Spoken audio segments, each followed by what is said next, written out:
සුබ දවසක් වේවා. අදත් ඔයාලා හැමෝම සාදරයෙන් පිළිගන්නවා අපේ SL Film 1 YouTube channel එකට.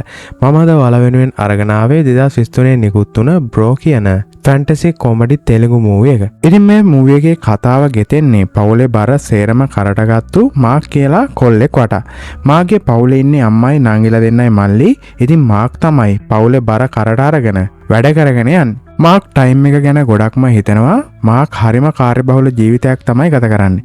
මාක්ට එයාගේ පෙම්වතිය රම්‍ය වෙනුවෙන්වත් කාලය ගත කරන්න වෙලාවක් නැහැ. මාක් ජීවත් වෙන්නේ එයාගේ රස්සාවටම ඇලිලා. ඉතින් මේ විදියට පවුලේ බර කරට අරගෙන ජීවත් වෙන මාක්ට එක පාරටම අනතුරක් සිද්ධ වෙනවා. මේ අනතුරෙන් පස්සේ මාගේ ජීවිතේ මොන විදියට වෙනස් වෙයිද කියලා අපි ෆිල්ම් එකට ගිහිල්ලාම බලමු. ඉතින් වීඩියෝ එකට යන්න කලින් අපේ SL Film 1 YouTube channel එක subscribe කරලා අපිත් එක්ක දිගටම ෆිල්ම් බලන්න එකතු වෙලා ඉන්න කියලා ඔයාලට ආදරෙන් ආරාධනා කරනවා. එහෙනම් අපි යමු මේ ෆිල්ම් එකේ සම්පූර්ණ කතාව බලන්න. ඉතින් මේ මූවි එක පටන් ගන්නේ මාක් උදේම නැගිටලා එක්සර්සයිසස් කරනවත් එක්කම ඔන්න ඉතින් මාක් උදේම ලෑස්ති වෙලා එයාගේ බිස්නස් වැඩවලට යන්න තමයි හදන්නේ. මාක්ට කෑම කන්නවත් වෙලාවක් නැහැ. මාක් ඒ තරම් කාර්යබහුල ජීවිතයක් තමයි ගත කරන්නේ. මාගේ අම්මා බලෙන්ම එයාව කෑම කන්න නවත්ත ගන්නවා. මේ අතරේ මාගේ පොඩි නංගි ගයත්‍රි එයාගේ අක්කට කියනවා අයියා එක්ක අර කාරණාව ගැන කතා කරන්න කියලා.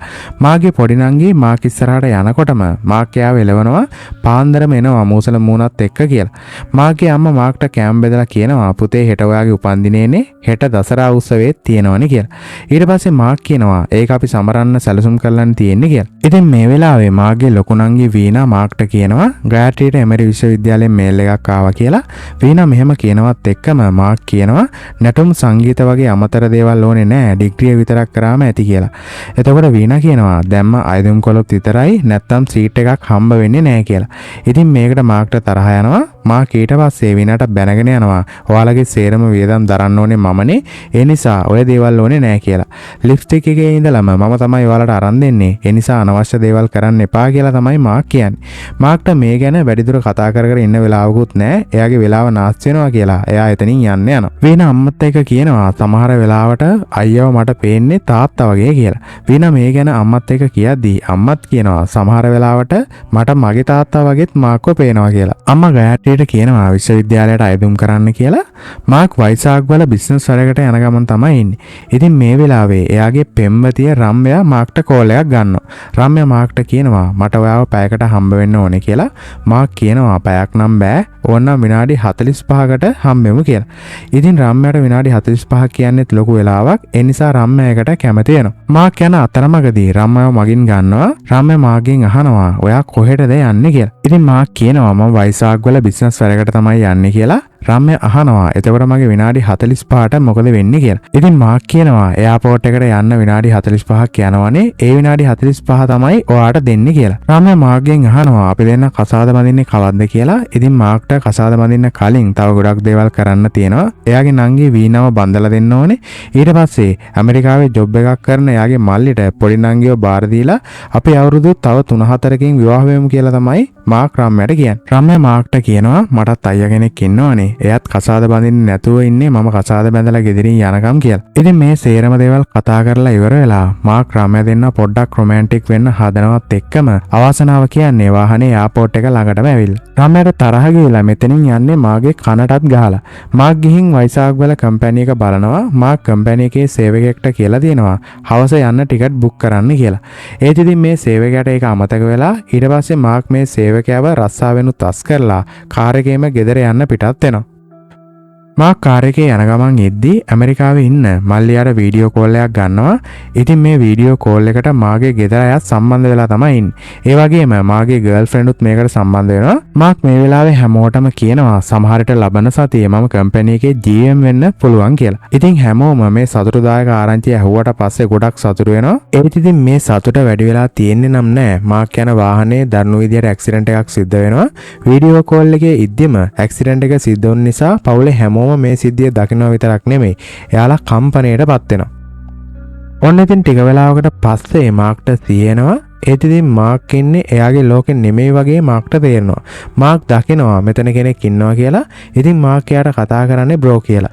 මාක් මෙතන ඉන්න කෙනා එක කියනවා මට ඇක්සිඩන්ට් එකක් වුණා. මම සීට් බෙල්ට් එකක්වත් දාලා හිටියේ නෑ. ඒ වුණාට මගේ ඇඟේ හීරීමක්වත් වෙලා නෑනේ කියලා එයා කියනවා. ඒ ගමන්ම මාක් අහනවා ඩ්‍රයිවර් නම් ඉන්නවද දන්නේ නෑ. එයා නම් හැබැයි සීට් බෙල්ට් දාලා තමයි හිටියේ කියලා මාක් කියනවා. ඒත් එක්කම මෙතන ඉන්න කෙනා මාක්ට පෙන්නනවා ඇක්සිඩන්ට් එක සිද්ධ වුණ ප්ලේස් එක. මාක් දකිනවා මෙතන ඩ්‍රයිවර් ඉන්නවා කියලා. ඒ වගේම එයාගේ බොඩි එකක් පැත්තක වැටලා තියෙනවා කියලා මාක් දකිනවා. මාක් මෙතන ඉන්න කෙනාගෙන් අහනවා ඔයා කවුද කියලා. එතකොට මේ කෙනා කියනවා මම තමයි කාලයට අධිපති දෙවියෝ කියලා. ඉතින් කාලයට අධිපති දෙවියෝ මාක්ට කියනවා මම කුලීකාරයට වුණත් රජෙක්ට වුණත් දෙන්න එකම වෙලාව ඔයා නෑ නෑ කියලා මැරෙන්න හැදුවෙත් වෙලාව නේද කියලා දෙවියෝ මාක්ගෙන් අහනවා. මාක් දෙවියන්ට කියනවා මට ගොඩක් වැඩ තියෙනවා කරන්න කියලා. ඒ නිසා මාව අහපව් යවන්න කියලා මාක් ඉල්ලනවා. දෙවියෝ මාක්ගෙන් අහනවා ඔයාට උත්තරටම තියෙන වැඩ මොනවද කියලා. ඒත් එක්කම මාක් කියනවා අම්මගේ අසනීප වලට බෙහෙත් කරන්න තියෙනවා. ඊළඟ සතියේ මට GM වෙන්නත් තියෙනවා. ඒ වගේම තමයි නංගිව කසාද බඳලා දෙන්නත් ඕනේ. පොඩි නංගිව ඉස්කෝලේ යවන්න ඕනේ. ඉතින් මේ වගේ ගොඩක් දේවල් මට කරන්න තියෙනවා කියලා මාක් දෙවියොත් එක කියනවා. මාක් මේ වෙලාවෙම කියනවා මම කෝල් එකේ හිටපු නිසා තමයි ඇක්සිඩන්ට් එකක් වෙනවා කියලා දන්නේ නැත්තේ. එහෙම දන්නව නම් එහෙම මම කාර් එකෙන් පැනලා බේරෙනවා කියලා තමයි මාක් කියන්නේ. ඉතින් මේ කාලයට අධිපති දෙවියෝ මාක්ට එක chance එකක් දෙනවා ඒ ඇක්සිඩන්ට් එකෙන් බේරෙන්න. ඔන්න ඉතින් ආයෙම මාක් යනවා ඇක්සිඩන්ට් එක සිද්ධ වුණු වෙලාවටම. ඉතින් මෙතනින් මාක් කාර් එකෙන් පැන ගන්නවා. වාහනෙන් පැනගත්තත් පිටිපස්සෙන් එන ට්‍රක් එකට ආවම මාක් හැප්පිලා ආයෙමත් ඔන්න දෙවියෝ ගාවට එනවා. මාක් ආයෙමත් දෙවියෝ ඉස්සරහා බැගෑපත් වෙලා තව එක chance එකක් ඉල්ලනවා එයාට දෙන්න කියලා. ඉතින් දෙවියෝ මේ වතාවෙත් මාක්ට chance එකක් දෙනවා. මාක් ඊට පස්සේ කාර් එකෙන් පැනලා පිටිපස්සෙන් ලොරියක් එනවා කියලා දන්න නිසා මේ ලොරියෙන් බේරෙන්න කියලා පැත්තකට පනිනවා. මෙහෙම පනිනකොට මෙයා පනින්නේ කම්බි ගොඩක් උඩට. මාගේ අවාසනාව කියන්නේ මේ කම්බියෙන්ලා මාක් මරණයටපත් වෙනවා. මාක් දෙවියන්ට කියනවා මට වක්කීම් ගොඩක් තියෙනවා. ඒ නිසා මට තව අවුරුදු 30ක් ජීවත් වෙන්න දෙන්න කියලා. ඉතින් දෙවියෝ මේකට කැමති වෙන්නේ නැති නිසා ආයෙත් මාක් කියනවා මට අවුරුදු 15ක් දෙන්න කියලා. ඊට පස්සේ දෙවියෝම කල්පනා කරලා 90ක් දෙන්නම් කියලා කියනවා. මාක් ගොඩක් සතුටු වෙනවා. අවුරුදු 90ක් කියන්නේ ලොකු කාලයක්නේ. ඒත් ඉතින් දෙවියෝ දීලා තියෙන්නේ දවස් 90ක්. මාක්ට මේක ඇහුවට පස්සේ නම් මෝනත් එක්ක බැරි වෙනවා. ඔන්න ඉතින් හොස්පිටල් එකේම මරණ පරීක්ෂණය කරන්න ડોක්ටර්ස්ලා හදද්දිම මාක්ට පණ එනවා. ડોක්ටර්ස්ලා හිතනවා මේක නම් පුදුම ආශ්චර්යයක් තමයි කියලා. මොකද මේ වගේ දෙයක් වෛද්‍ය ඉතිහාසයේ කවදාවත් සිද්ධ වෙලා නැහැ කියලා තමයි ડોක්ටර්ස්ලා කියන්නේ. මාක් මෙතන ඉන්න ડોක්ටර් කෙනෙක්ගෙන් ෆෝන් එකක් ඉල්ලගෙන අම්මට කෝල් එකක් දීලා කියනවා මට කිසිම අනතුරක් නැහැ. ඒ නිසා ඔයාලා බය වෙන්න එපා කියලා. මාක් හොස්පිටල් එකෙන් එළියට යනකොටම කාලියෝ දෙවියා කියන කෙනා හැමතැනම පේන්නේ ඉන්නවා. මාක් මේ දෙවියන්ගෙන් අහනවා ඇයිවා හැම වෙලේම මට පේන්න ඉන්නේ කියලා.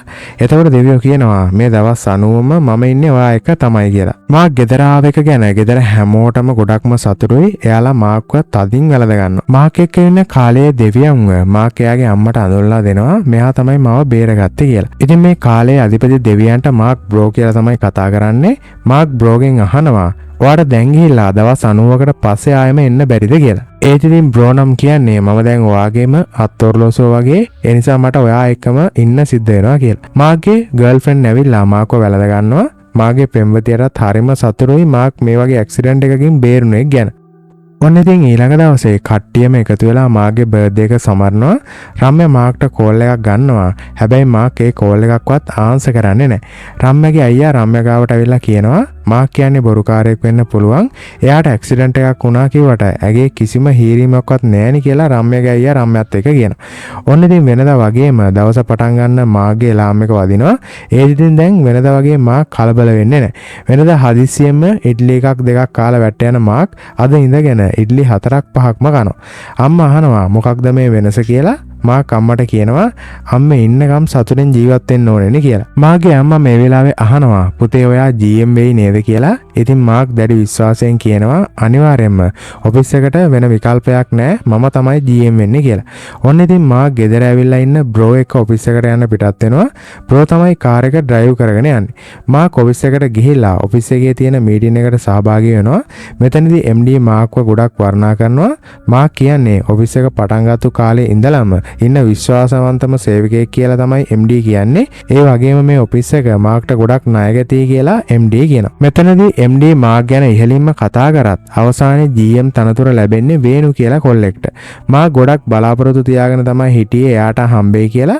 ඒත් ඉතින් මේ පෝස්ට් එක එයාට හම්බුනේ නැති නිසා මාක් ගොඩක් කලකිරලා තමයි ඉන්නේ. මේ සිද්ධිය නිසා කලකිරලා ඉන්න මාක් MD ගාවට ගිහිල්ලා කියනවා මම ජොබ් එකෙන් අයින් වෙනවා කියලා. GM පෝස්ට් එක ලැබෙන්න සුසුම කෙනා මමනේ. ඒත් ඉතින් මේ ඔෆිස් එකේ සුදුසුසට තැනක් ලැබෙන්නේ නැහනේ. ඒ නිසා මම මේ ඔෆිස් එකෙන් අයින් වෙලා යනවා කියලා මාක් කියනවා. ඊට පස්සේ මාක් එයාගේ බඩු ටික ලෑස්ති කරගෙන බ්‍රෝ එක්ක ඔෆිස් එකෙන් පිටත් වෙලා යනවා. ඉතින් මේ මාක් බ්‍රෝ කියලා කතා කරන කාලයේ දෙවියෝ මාගෙන් අහනවා ඔයාට මේක කරන්නම ඕනේද කියලා. එතකොට මාක් කියනවා දියමන්ති වර්ණවද නැද්ද කියලා තීරණය කරන්න ඕනේ. දියමන්තිය ගන්න කෙනා මිසක් දියමන්තිය නෙමෙයි කියලා.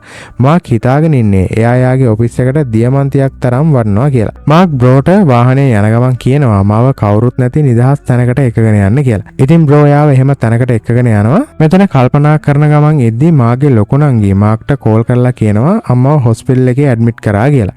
මාක්ලාගේ අම්මට හැදිලා තියෙන්නේ ගොඩක් වියදම් වෙන ලෙඩක්. ඉතින් මේ ලෙඩේ ඇමරිකාවට ගිහින් සනීප කරගන්න පුළුවන් කියලා ડોක්ටර් කෙනෙක් කියනවා. මාක් කල්පනා කරනවා අම්මගේ අසනීපයට වියදම් කරන්න සල්ලි ඕනේ. ඒ නිසා ජොබ් එකෙන් අයින් වෙලා බෑ කියලා. මොකද එයාට තව නංගිලා දෙන්නෙක්ම ඉන්නවා. කසාද බඳලා දෙන්නත් ඕනේ මේ දෙන්නම. මේ සේරම දේවල් කරන්න මාක්ට එයාගේ ජොබ් එක කරන්නම වෙනවා. අවසානයේ මාක් එයාගේ බොස් ළඟට ගිහිල්ලා සමාව අරගෙන ආපහු ජොබ් එකට යනවා. මේ සේරම දේවල් කරන්න ගොඩක් උපදෙස් දෙන්නේ මාක් එක්ක ඉන්න බ්‍රෝ. මාක් එයාගේ පෙම්වතියව මග අරින්නේ එයාට ජීවත් වෙන්න ඉතුරු වෙලා තියෙන්නේ මාස 3ක් විතරක් නිසා. ඉතින් ඒ නිසා මාක්ට ඕනේ රම්යාට හොඳ ජීවිතයක් ලබා දෙන්න. මාක් මේ සේරම අමතක කරලා ක්ලබ් එකකට ගිහිල්ලා විනෝද වෙවි ඉන්නකොට රම්යා මේ ක්ලබ් එකට එනවා. ඉතින් බ්‍රෝ තමයි මාක් ඉන්න ලොකේෂන් එක රම්යාට අවලා තියෙන්නේ. මාක් මෙතනදී රම්යාට මාක්ව එපා වෙන විදිහට කතා කරනවා. මාක් කියනවා මට ඔයාට වගේ නෙමෙයි මට ඕන තරම් තෝරගන්න කෙල්ලෝ ඉන්නවා කියලා. අවසානයේ මේ දේවල් දරා ගන්න බැරි තැන මාගේ ගර්ල්ෆ්‍රෙන්ඩ් එතනින් යනවා. රම්යා මෙහෙම යන්නේ මාක් එක්ක තිබුණු සම්බන්ධය නවත්තලා දාලා. ඉතින් මාක් රම්යා ගියාට පස්සේ ගොඩක් දුක් වෙනවා. එයාට ඕනේ මාස 3ක් ඇතුළත එයා මැරුණාට පස්සේ රම්යාගේ ජීවිතය අවුල් නොකර ඉන්න. ඒ නිසා තමයි මාක් රම්යාගේ මේ විදිහට වෙන්න හිතන්නේ. මාක් එයාගේ අම්මව ඇමරිකා යවන්න ඉස්සරින් මාක් හදන්නේ එයාගේ ලොකු නංගිව කසාද බඳලා දෙන්න. ලොකු නංගිව එයාගේ මාමගේ පුතාට බඳලා දෙන්න තාත්තා පොඩි කාලේදී පොරොන්දු වෙලා තියෙනවා. මාක් හදන්නේ ඒ පොරොන්දුව ඉෂ්ට කරන්න. කසාදෙට සේරම දේවල් ලෑස්ති කරලා තියෙද්දී මාගේ ලොකු නංගි ඇවිල්ලා කියනවා මම මේ කසාදෙට කැමති නෑ මම කෙනෙක්ට ආදරය කරනවා කියලා. නංගි මෙහෙම කිව්ව ගමන් මාක්ට තරහ යනවා. මාක් කියනවා ඔයා පොඩි කාලෙම තීන්දුව කරලා තිබ්බේ මාමගේ පුතාට කසාද බඳලා දෙනවා කියලානේ. ඒ නිසා මේකට අකමැති වෙන්න ඔයාට කොහෙත්ම බෑ කියලා. ඔයාට ඕනේ නම් ආදරය කරන කෙනා හරි මාව හරි දෙන්නගෙන් එකෙනෙක් තෝරගන්න. හැබැයි ඔයා මේ ගෙදරින් එළියට ගියොත් එහෙම ආයේ මේ ගෙදරට ගන්නෙ නෑ කියලා මාක් එයාගේ ලොකු නංගිට කියනවා. ඔන්න ඉතින් ඊට පස්සේ මාගේ ලොකු නංගි එයාගේ බොයිෆ්‍රෙන්ඩ්ට කතා කරලා ගෙදරින් පිටත් වෙලා යන්න තමයි හදන්නේ. මේ වෙලාවේ මාගේ බ්‍රෝ මාක් ගාවට එනවා. බ්‍රෝ කියන්නේ මාක්ට කල්පනා කරලා තීරණ ගන්න කියලා. එයාලගේ සම්බන්ධය අවුරුදු 4කටත් වැඩි කියලා බ්‍රෝ මේ වෙලාවේ කියනවා. මාගේ ලොකු නංගි එයාගේ පෙම්වතා රිකී ගෙදරින් පිටත් වෙලා යන්න හදනකොට මාක්ට වදින්න හදනවා. ඉතින් මාක් මේ වෙලාවේ මග අරින්න ඕන නිසා අහක බලා ගන්නවා. ඉතින් මේ සිද්ධිය වෙලා ටික වෙලාවකට පස්සේ මාගේ මල්ලි ඇමරිකාවේ ඉඳලා ගෙදර එනවා. මාගේ මල්ලි ඇවිල්ලා තියෙන්නේ එයාගේ ජොබ් එකත් නැති කරගෙන. ඒ විතරක් නෙමෙයි මාගේ මල්ලි ඇවිල්ලා තියෙන්නේ එයාගේ පෙම්වතියවත් අරගෙන. ඉතින් මේ දෙන්න අවුරුදු 2ක් තිස්සේ ලිවින් ටුගෙදර් ජීවත් වෙනවා කියලා තමයි මාගේ මල්ලි මාක් එක කියන්නේ. ඉතින් මාක්ට මේක ඇහුවාම ගොඩක් තරහ යනවා. මාක් මල්ලිට කියනවා තාත්තා නැති වුණ දවසේ ඉඳලා මම තමයි ඔයාගේ සේරම දේවල් කරේ. ඇයි ඔයාලා මෙහෙම කරන්නේ කියලා මාක් අහනවා. ඊට පස්සේ මල්ලි කියනවා පොඩි කාලේ ඉඳලා අපි ජීවත් වුණේ ඔයා කැමති විදිහටනේ. අපි කැමති කිසිම දෙයක් ඔයා කරන්න ඉඩ දුන්නේ නෑනේ කියලා මල්ලි කියනවා. ඔයා තාත්තටත් වැඩිය වදක පාලකයෙක් කියලා තමයි මාගේ මල්ලි මාක්ට කියන්නේ. ඔන්න ඉතින් ඊළඟ දවසේ මාගේ මාමයි පුතයි එනවා මේ ගෙදරට. මාක් දැන් හිතාගන්න බැරුව ඉන්නේ මාමට මොකක්ද කියන්නේ කියලා. මොකද එයාගේ නංගි පැනලා ගියානේ. මාක්ට මේ සිද්ධිය මාමට කියාගන්න බෑ. මාගේ බ්‍රෝ කියනවා මාමට කෙලින්ම ඇත්ත කියලා දාන්න කියලා. මාක්ට මේක මාමට කියාගන්න බැරි නිසා අවසානයේ බ්‍රෝම මාමට මේක කියලා දානවා. මාමා ඊට පස්සේ කියනවා ලොකු නංගි ගියාට කමක් නැහැ. පොඩි නංගි ඉන්නවනේ. ඒ නිසා අපි පොඩි නංගිව බඳලා දෙමු මගේ පුතාට කියලා. මේ වෙලාවේදී මාගේ පොඩි නංගි ගයත්‍රි මාගාවට ඇවිල්ලා කියනවා අයියා කැමති නම් මම යාව බඳින්නම් කියලා. මාක් පොඩි කාලේ ඉඳලා නංගි එක්ක තරහෙන් තමයි ඉඳලා තියෙන්නේ. නංගි ඉපදුණු ගමන් තාත්තා නැති වුණ නිසා ඒ නිසා මාක් එයාගේ පොඩි නංගිව වැඩි ගණන් ගන්නවත් නැතුව තමයි ඉඳලා තියෙන්නේ. බ්‍රෝ මේ සේරම දේවල් ගැන දන්නවා. ඉතින් මාක් එක්ක බ්‍රෝ මේ දේවල් කියනවා. මාක් එතකොට මේ ගැන දුක් වෙනවා. මොකද එයා අන්තිම නරක විදියට තමයි එයාගේ පොඩි නංගිට සලකලා තියෙන්නේ. මාක්ට එයාගේ මල්ලිගේ වයිෆ් ඇවිත් තේකක් දෙනවා. මාක් මේ තේකවත් බොන්න කැමති වෙන්නේ නැහැ. ඉතින් මේ වෙලාවේ මාගේ මල්ලිගේ වයිෆ් කියනවා අම්මට ඇමරිකාව යන්න සියලුම දේවල් අපි ලෑස්ති කරලා තියෙන්නේ කියලා. මාක්ට ඉතින් මේකට ගොඩක් සතුටු හිතෙනවා. ඊට පස්සේ මාක් මල්ලිගේ වයිෆ් ගෙනාපු තේක අරගෙන බොනවා. මාක් ගිහින් බ්‍රෝ එක්ක මල්ලිගේ වයිෆ් ගැන වර්ණනා කරනවා. මේ වෙලාවේ බ්‍රෝ අහනවා තමන්ගේ ලොකු නංගිට බැනලා පන්නලා ආපහු වෙන කෙල්ලෙක් ගැන ඔයා වර්ණනා කරනවද කියලා. එතකොට මාක් කියනවා මගේ නංගි අවුරුදු 4ක්ම මම දන්නේ නැතුව කොල්ලෙක් එක්ක රවුම් ගහලානේ කියලා. එතකොට බ්‍රෝ කියනවා මේ ගෑළමයාත් එහෙමම තමයි ඔයාගේ මල්ලි එක්ක ඇමරිකාවේ අවුරුදු 2ක්ම පවුල් කාලා තමයි මෙහෙට ඇවිල්ලා තියෙන්නේ කියලා. ඒකත් ඔයා දැනගෙන හිටියේ නෑනේ කියලා බ්‍රෝ මෙතනදී මාක්ට කියනවා. ඔන්න ඉතින් ඊළඟ දවසේ මාක් ඔෆිස් එකට ගියාට පස්සේ එයාගේ බොස් මාක්ට කැබින් එකට එන්න කියලා කියනවා. මාක් බොස්ගේ කැබින් එකට යන්න හදද්දිම බ්‍රෝ කියනවා ඊයේවා ක්ලබ් එකේදී බීලා බොස්ට බැනපුවා බොස්ලා එහා පැත්තේ සීට් එකේ ඉඳලා අහගෙන තමයි හිටියේ කියලා. අනිවාර්යයෙන් මේකට දඬුවම් කරන්න තමයි ඔය එන්නේ කියලා බ්‍රෝ මාක් එක කියනවා. මාක් ක්ලබ් එකේදී බීලා බොස්ලාට බැන්න වුණත් වටිනා බිස්නස් අයිඩියා එකක් ගැන කියලා තියෙනවා. ඉතින් කම්පැනි එකේ බොස් මාක්ගේ මේ අදහස ගැන අහගෙන ඉඳලා ඒක ක්‍රියාත්මක කරලා තියෙනවා. මේක හරි ගියපු නිසා තමයි මාක්ට මෙතෙන්ට එන්න කියලා තියෙන්නේ. බොස් මාක්ට කියනවා කම්පැනි එකේ සභාපති තනතුර මට ලැබෙන්න යනවා. මගෙන් පස්සේ MD තනතුර ලැබෙන්න සුසුම කෙනා ඔයා තමයි කියලා. මාක්ට මේ කතාව ඇහුවට පස්සේ අදාහ ගන්නවත් බැරි සතුටක් ඇති වෙනවා. බ්‍රෝ මාක්ට කියනවා ඔයා GM පෝස්ට් එක බලාගෙන හිටියා. ඒත් ඒක ලැබුණේ නෑ. ඒ වුණාට ඔයා බලාපොරොත්තු වුණේවත් නැති MD තනතුර දැන් ඔයාට ලැබෙන්න යනවා කියලා බ්‍රෝ කියනවා. ඔන්න ඉතින් මාක් හොස්පිටල් එකට යනවා අම්මව එක්කගෙන එන්න කියලා. ડોක්ටර් මාක්ට කියනවා අම්මට කිසිම ආතතියක් දෙන්න එපා කියලා. රීනා ගියපු එක ගැන අම්මා දුක් වෙයි කියලා හිතලා මාක් අම්මට රීනා ගැන බොරුවක් කියන්න හදද්දිම අම්මා මාක්ගෙන් අහනවා මම හොස්පිටල් එකේ ඉන්න අතරේ එයා රිකී එක පැනලා ගියාද කියලා. මාක් මල්ලිට හැමින් බනිනවා අම්මට ෂොක් වෙන දේවල් කියන්න එපා කියලා කිව්වනේ ඇයි මේ දේ කීවේ කියලා. එතකොට අම්මා මාක්ට කියනවා මේක කියන්න තියෙන්නේ මොකක්ද? අනිවාර්යයෙන්ම ලොකු නංගිට ඔයා අයියද තෝරගන්නේ කොල්ලද තෝරගන්නේ කියලා බල කරන්න ඇති. ඉතින් ඒ නිසා තමයි වීනා අනිවාර්යයෙන්ම කොල්ලා එක්ක යන්නේ නැත්තේ කියලා අම්මා කියනවා. මේ දේවල් ගැන අම්මා මාක් එක්ක කතා කරලා ඉවර වෙලා ඇන්ඩ්‍රියා කියලා කතා කරනවා. ඇන්ඩ්‍රියා කියන්නේ මල්ලිගේ වයිෆ්ට. ඉතින් අම්මා මේ ගැනත් දැනගෙන තමයි ඉඳලා තියෙන්නේ. බලාගෙන යනකොට මාක් විතරයි මේ සේරම දේවල් ගැන දැනගෙන නැතුව ඉඳලා තියෙන්නේ. මාක්ගේ අම්මා පොඩි නංගි එක්ක පැනලා ගිහපු අක්කව බලන්න යනවා. මාකුත් එයාලත් එක්ක බලෙන්ම එක්කගෙන යනවා. ඉතින් මෙයාලව රිකීගේ තාත්තා ආදරෙන් පිළිගන්නවා. රිකීගේ තාත්තා තමයි මේ ගමේ ප්‍රධානියා. රිකීගේ තාත්තා මාක්ට කියනවා අපේ පුතා ඔයාගේ නංගිව මේ ගෙදරට එක්කන් ආපු දවසේම මම යාව ගෙදරින් යවලා ඔයාගේ නංගිව විතරයි තියාගත්තේ. තවත් ඔයා මේකට අකමැති නම් නංගිව එක්කන් යන්න පුළුවන් කියලා රිකීගේ තාත්තා කියනවා. රිකීගේ තාත්තා හොඳ කෙනෙක් වගේම නංගිට හොඳ පවුලක් ලැබෙන නිසා මාක් මේ කසාදෙට කැමති වෙනවා. ඒ වගේම රිකීගේ තාත්තා එයා ආදරෙන් වැළඳ ගන්නවා. ඉතින් ලොකු නංගිගේ කසාදේ ලස්සනටම සිද්ධ වෙනවා. රිකීගේ අම්මා ගයත්‍රිගෙන් අහනවා ඇයි ඔයා මාමගේ පුතාව බඳින්න කැමති වුණේ කියලා. ගයත්‍රි අම්මට කියනවා පොඩි කාලේ ඉඳන් අයියා මට කැමති නෑ. හැබැයි දැන් අයියා වැඩියෙන්ම ආදරය කරන්නේ මට. ඒ නිසා අයියාගේ ආදරය වෙනුවෙන් මට ඕනම දෙයක් කරන්න පුළුවන් කියලා තමයි ගයත්‍රි අම්මත් එක්ක කියන්නේ. ඔන්න ඉතින් බ්‍රෝ මාක්ව එකගෙන යනවා ප්ලේස් එකකට. මාක්ගේ මාමගේ පුතා කෙල්ලෙක්ව ප්‍රෙග්නන්ට් කරලා එයාව රවට්ටලා පැනලා යන්න තමයි හදන්නේ. මාක්ට මේ සිද්ධියට හොඳටම තරහ ගිහිල්ලා එයාගේ මාමගේ පුතාට පොල්ලක් අරගෙන හොඳටම පහර දෙනවා. ඊට පස්සේ මාක් එයාගේ පොඩි නංගිගේ කොලේජ් එකට ගිහිල්ලා එයා ඉස්සරහාම print කරපු වෙඩින් කාඩ් එක පුච්චලා දානවා. ඒ විතරක් නෙමෙයි පොඩි නංගි ආසාවෙන් බලාගෙන හිටපු කොලේජ් එකට ජොයින් වෙන්න සේරම දේවල් හදලා දෙනවා මාක්. ඉතින් පොඩි නංගිට ගොඩාක් සතුට හිතලා මාක්ව ආදරෙන් වැළඳ ගන්නවා. ඊට පස්සේ මාක්ගේ හිටපු ගර්ල්ෆ්‍රෙන්ඩ් රම්යාගේ කසාදෙටත් මාක් යනවා. මාක් මෙතනදී ගොඩක් සතුට වෙනවා රම්යා සේරම දේවල් අමතක කරලා එයාගේ කසාදේ ලස්සනටම කරගත්තු එක ගැන. මාක්ට තව ජීවත් වෙන්න ඉතුරු වෙලා තියෙන දවස් 8යි. මාක් ඉන්න තැනට බ්‍රෝ ඇවිල්ලා කියනවා නංගිලා මල්ලිලා සේරම එකලාසයක් වුණාද කියලා. එතකොට මාක් කියනවා ඒ සේරම එකලාසයක් වුණා කියලා. එතකොට බ්‍රෝ අහනවා මෙතනදී වා මොනවද එයාලා වෙනුවෙන් කරේ කියලා. එතකොට මාක් කියනවා මම කිසිම දෙයක් කරේ නෑ. මම එහෙමම නිකන් හිටියා විතරයි කියලා. බ්‍රෝ මාක්ට කියනවා ඉපදීම කියන්නේ හැරවුමක්, මරණය කියන්නේ ජයග්‍රහණයක් කියලා. ඔයා එදා මැරුණු දවසේම මාත් එක්ක ආවනම් මේ දේවල් මේ විදිහටම සිද්ධ වෙනවා කියලා මාක් එක කියනවා. ඉතින් අවසානයේ මාක් එයා ඇක්සිඩන්ට් වෙන්න ඉස්සෙල්ලා අයින් කරපු සේවකයාට ප්‍රොමෝෂන් එකකුත් එක්කම ජොබ් එක ලබා දෙනවා.